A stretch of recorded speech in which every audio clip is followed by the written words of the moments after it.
I have been reliably informed that the fact that my little podcast on this little YouTube channel has a mere 6 subscribers and I rarely get more than 2 dozen views is a source of great amusement to, let's call them my detractors. Now, why is this? Well, I would suggest that it's a bit of projection. Rarely is it ever the case that these types are bold enough to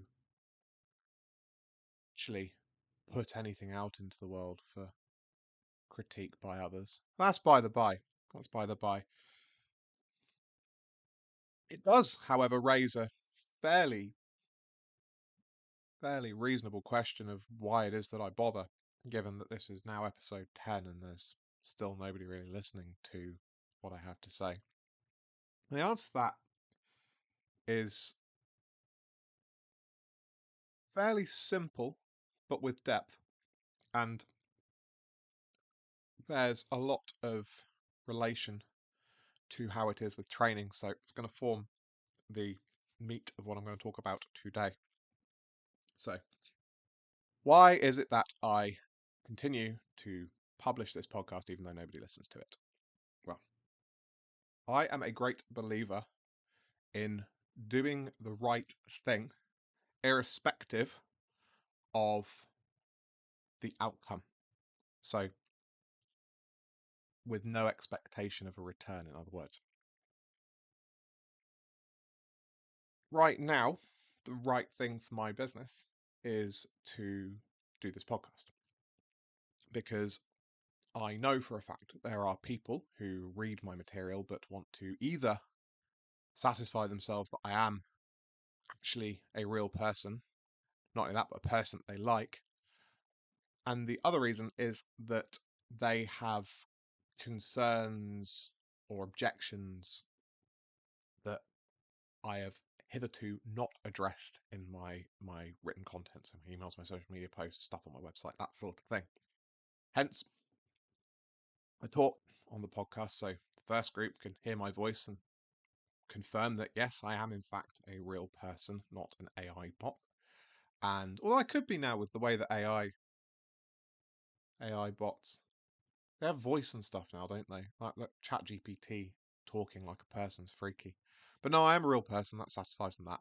And the other is that some of the stuff that I talk about, I can go into more depth on the podcast on various things than I can in emails or social media posts because it's just the nature of the medium. You can get more words out in less time. It's less effort for people to consume, and so on, and so on, and so on, and so on, and so on.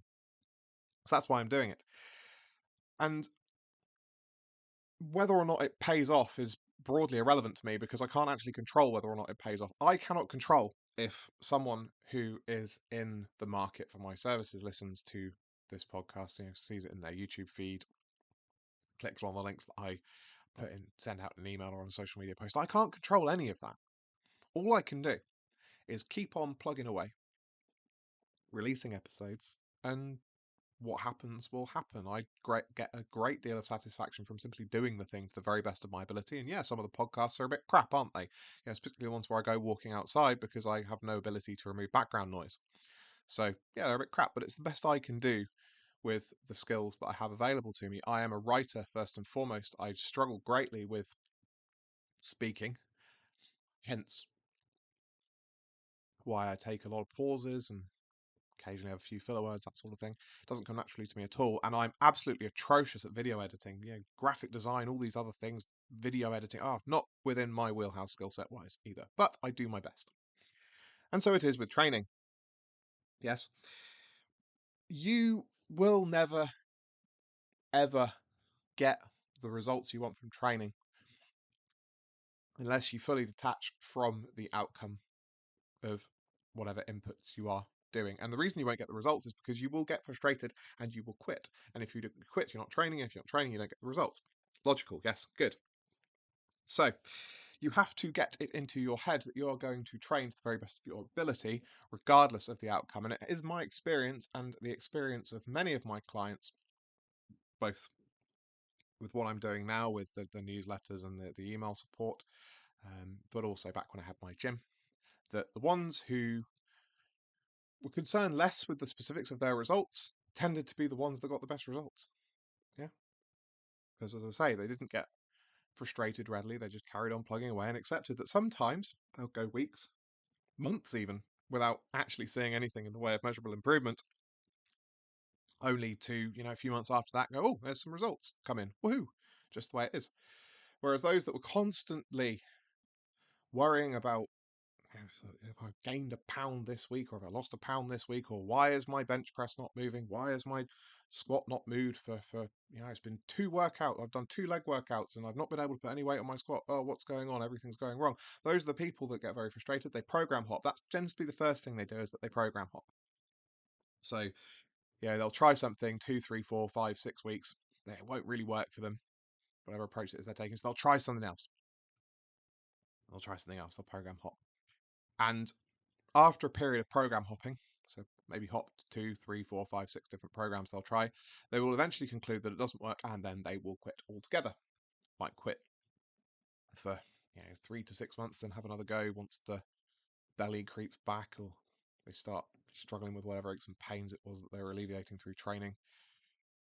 Or they might quit permanently. I have known people, acquaintances at the gym, who have just stopped training, and I've seen them out and about years later, in some cases, just looking like absolute shite because they never came back to the gym. Yeah, so permanently quitting. That can happen too. So you must just do the things that you know you ought to do, irrespective of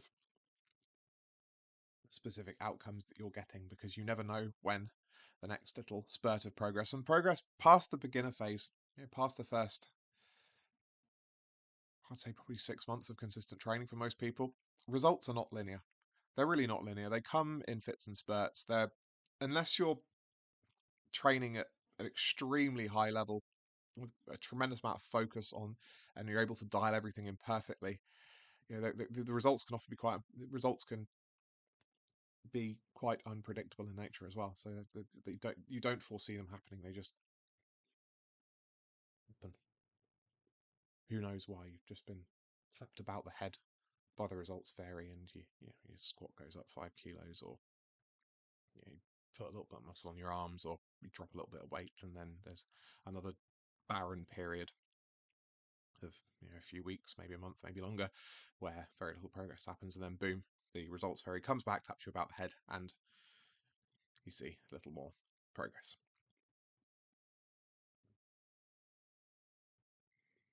And there is always a but. When you are very busy, as most adults are, but particularly people who are engaged in, say, shift work, or run their own business, or have young children, this teaching really comes into its own. Yeah, so everything I've said so far applies to everyone to a greater or less degree. But for people who are run ragged by the tides of life, this ability to detach from outcomes of your inputs really it's profoundly important, because for those people, I'm not going to sugarcoat this, progress ain't going to come quickly or easily, and you can lose it at a moment's notice without warning. That's just the nature of things. Because if you imagine your total energy as a big pie chart, right? And let's say, Joe Average, who has a comfortable corporate job, no kids, decent income, partner works, decent income, very little stress going on in his life. So he can devote a tremendous amount of his pie chart to training. So yes, results, if he doesn't take steroids and he's past his beginner phase, will come fairly slowly, fairly unpredictably. They'll still be quite swift, actually. in the grand scheme of things, if you zoom out and you view training as a pursuit of a lifetime rather than something that you take in 8, 6, 12, 8 week blocks. 6, 12, 8? Bloody hell. Told you I'm not very good at voice. 12, 6, 8, 12 week blocks. Yeah, so you take the long view rather than the short view. It's relatively swift. But for someone whose pie chart is flipped and the overwhelming majority is on things, is invested of energy is invested into stuff that isn't training. So yeah, their sleep schedule's absolutely shagged because they've got little kids. You know, even if you've got cherubim like my two little cherubim who sleep through the night and have done from the age sort of 6 months old, I can still tell the difference between the quality of my sleep when they're in the house versus the quality of sleep when they're staying at their grandparents, which is only one night a week. So 6 nights a week, I don't get great sleep because I don't think your parental instinct allows it. I genuinely believe that the knowledge of your kids being in a house, it's like quite primal, protective, prevents you from having that really deep, restful sleep. Because like tonight, it's day is it today? It's a Wednesday, so kids are staying over at their grandparents. I know that I'm going to wake up tomorrow morning feeling absolutely great because I'll have a nice, deep night's sleep. The other scenarios, say shift work, vast experience of doing that from way back when I was at university on practice placements through to 2015. So 2010 to 2015, so kind of 5 years working intense rotating shifts. Yes, on my days off, I'd recoup some energy. Training would feel better, everything would feel better, but most of the time I was living like I was jet lagged. My body clock was broken, and that left very little in the reserve for training. And then the other scenario is people who run their own business. I've got experience of doing that. Obviously, I had the gym. Even back when I had the gym, I was up at like 4 in the morning, 3:30 in the morning sometimes to get down for like super early morning clients. So I used to stay at Jess's down in Bournemouth. My gym was near Portsmouth, Gosport specifically. It's not really Portsmouth, but it's kind of the other side of the harbour. But it's not contiguous with it. You have to drive all the way around the harbour to get to Portsmouth. But so, details. Jess's in Bournemouth. Gym was 40 miles away, 50 miles away, something like that. 45 miles. Let's say 45 miles. I'd have this client. I remember I'd stay with Jess on the Sunday, and I'd have a client first thing on Monday morning, private coaching client, and I think his session started at 5:45. So yeah, I was up at 3:30 in the morning, and then obviously very little going on during the day, so I'd tend to my own training, deal with marketing, all that other stuff, and then have another shift of sessions from kind of after work time, so kind of 6 p.m. onwards till 9. And I'll be shutting the gym up 9:30, 10 o'clock, go home, sleep, do it all again the next day. It was that, and then even running a business from the table in my bedroom, my publishing business, I work long hours. There's not a day goes by where I don't do something to do with my business. If you're on your own business, you'll understand that. It may not be serving clients, although often I am, because respond to WhatsApps and emails from clients, usually within 12 hours of receiving them, but never more than 24 hours in almost any case that I can think of. So I'm always on in that regard. You get something, website breaks or well, that's actually happened since I shifted to Liam's stuff. My web guy, a guy called Liam Bagnall, he's brilliant, and his web hosting's amazing. I've never had any problems with that, but certainly in the past, issues with the website or just stuff generally. If someone buys a book from me, I've got on a Saturday, which is nominally my day off, I've got to dig out a copy out one of the boxes, put it in the box, address the box, walk the book to the post office, get it off that way. So there's always something going on. If you're in your own business, you'll understand. So all of this energy, what I'm saying is that it takes away from your ability to train as efficiently and effectively as you might like, certainly as productively as you might like, which obviously slows the results. So if you were someone who purely trained for the gratification, quick gratification from rapid progress, you can see how very quickly you would lose the impetus that you had to train and fall off the wagon, essentially, lose the results. So what do we do when we're mad busy, apart from detach from the outcome? Because it's all well and good me saying, oh, we'll detach from the outcome. But ultimately, if you have a stupid approach to training and you're detached from the outcome, you're still going to quit because, you never, a stupid approach to training won't get any results. It's just a waste of time, isn't it? And you will eventually stop wasting your time and invest it in other things. So practical advice then. Practical advice for when we're mad busy. So beyond detaching from results-based outcomes. The first thing you need to do is eliminate waste in your training. I've just mentioned that, a pants on head stupid program, you're not going to make any progress, are you? So what is a pants on head stupid program? Well, not having a program at all is pretty pants on head stupid. But lots of these junk exercises you see people do, fart-arsing about with weird single leg dumbbell twists and fucking forearm raises. The number of people I see doing forearm curl things. What the fuck are they doing? And they're always really, really, really skinny guys or really, really, really fat guys doing it. So yeah, get rid of junk exercises. It's the first thing you need to do, because when you enter the gym, I was having this dialogue with a client recently actually. When you enter a gym, you need to imagine that you flipped a sand timer, right? And everyone's sand timers has a slightly different capacity. But once that sand timer has run out, you can stay in the gym, but anything that you do after that's unlikely to be particularly productive. As I say, the exact amount differs depending on the individual. Like, back when I first started training on my gap year, or training properly, I should say, on my gap year, I could quite happily spend 3 or more hours in the gym.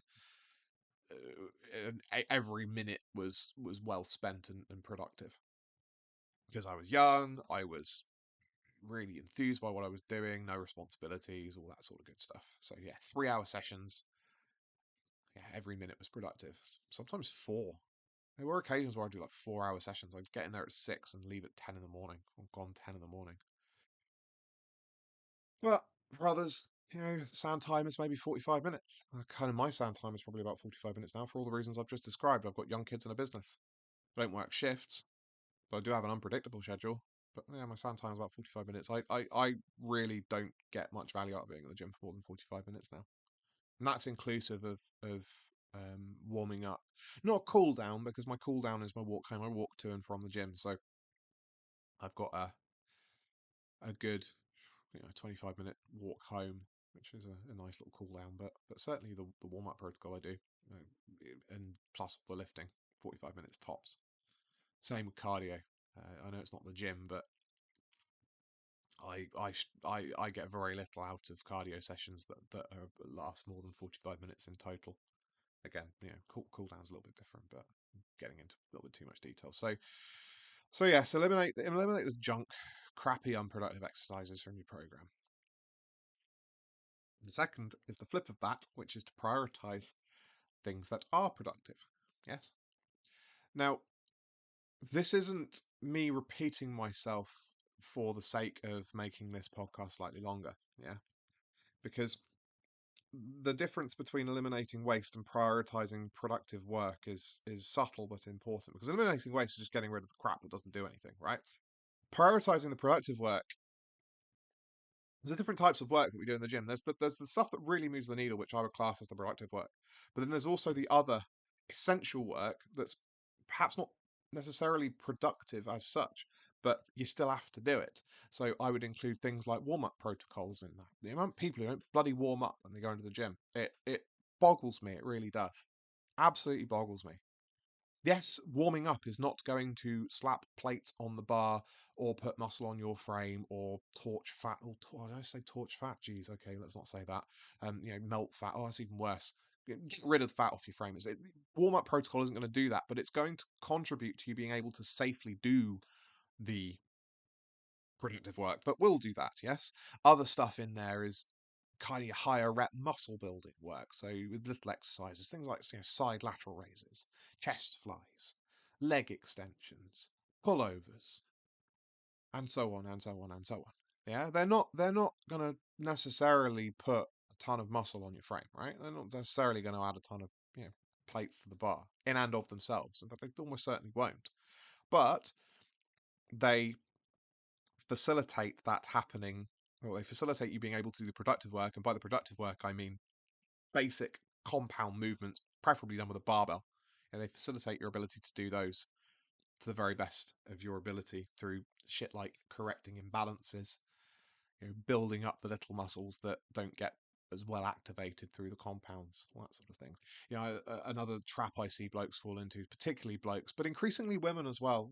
As women are lifting weights more, obviously they're going to start making these mistakes as well, but mainly the blokes. They try and compound the shit out of themselves and then wonder why they stall very quickly and everything starts hurting. These guys are stupid. They used to mainly be confined to internet forums, strength-based internet forums, basement dwellers. They're the sort of guys who I've mentioned before on the podcast who would do starting strength for years when it's supposed to only be a program that really only supposed to take sort of 6 months to a year, and they'll be doing it 3, 4, 5 years later. Oh, I was do starting strength. Oh, can you do? Oh, I've stalled. Deload to the bar. Yeah, when they stall or they get injured, and it's like no, no, no, no, no, no. You need to start adding in other work that isn't squatting, pressing,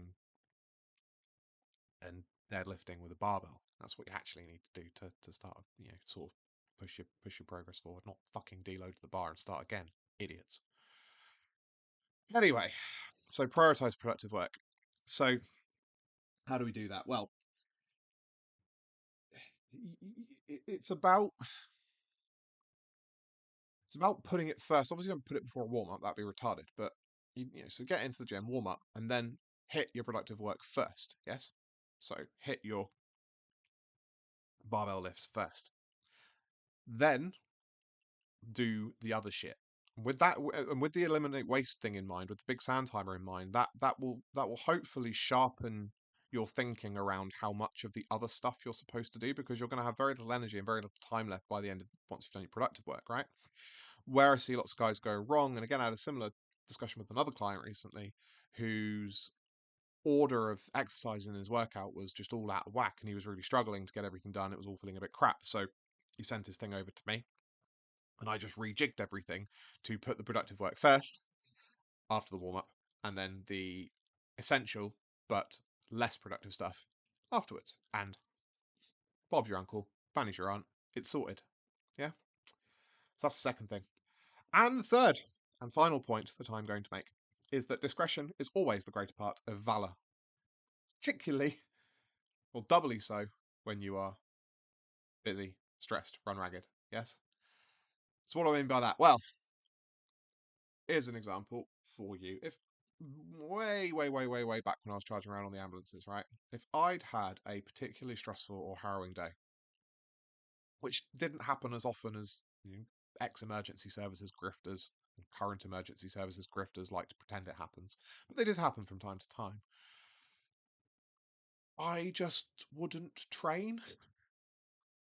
Just wouldn't train that day. I didn't find it useful when I was feeling that way after something like that. So I'd just go home and I would go the next day. You know, if I was due on a night shift, I wouldn't try and do a squat workout before the night shift because I knew that the workout would be pants because I'd have to really squeeze it in between trying to sleep during the day and getting to work on time. There were 12-hour shifts, so I lived quite far away from where I was working, so there wasn't a huge window for training anyway, so it wasn't a huge amount of time to do things properly anyway.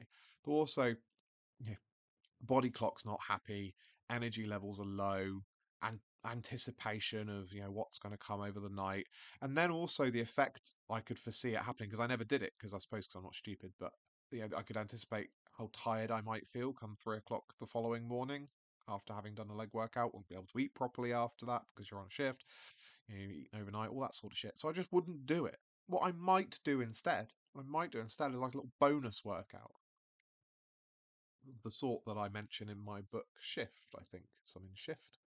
Yeah, a little bonus work. Yeah, there is some in Shift. A little bonus workout that, perhaps just some simple body weight movements or arms or something like that. Something small, something just to get the blood pumping and then get out ASAP. Yeah. Other times, if joints are playing up. So thinking back to when Connie was very small and she wasn't sleeping through the night. Again, fortunate, she's beautiful and got a hang of that very quickly. But certainly when she was like in the newborn phase, me and Jess were living in this tiny, grotty little flat. Yeah, the poor sleep was just eating away at me, and days where like my hips and my lower back just weren't happy because I was tossing and turning so much at night and all that stuff. So I'll get to the gym and be like, oh, I'm supposed to do some squats today, but is that wise? Probably not. Okay, what can I do instead? Oh, well, let's substitute the squatting for machine variations. Do some vertical leg press, or let's do some hack squat, something like that. Or if I was feeling particularly crap, there I'm not above. I wasn't above, still not above. Turning around, just walking out, and going home, trying again the next day. Yeah, discretion's a great part of valor. Because if you keep trying to smash your face into the wall, eventually you're going to break it. And yeah, on that fairly profound note, I think I'll end it here. A little bit rambly today, but this is what happens when I don't have my thin, attractive wife with me to guide my thinking, shall we say, and give me breaks to gather my thoughts.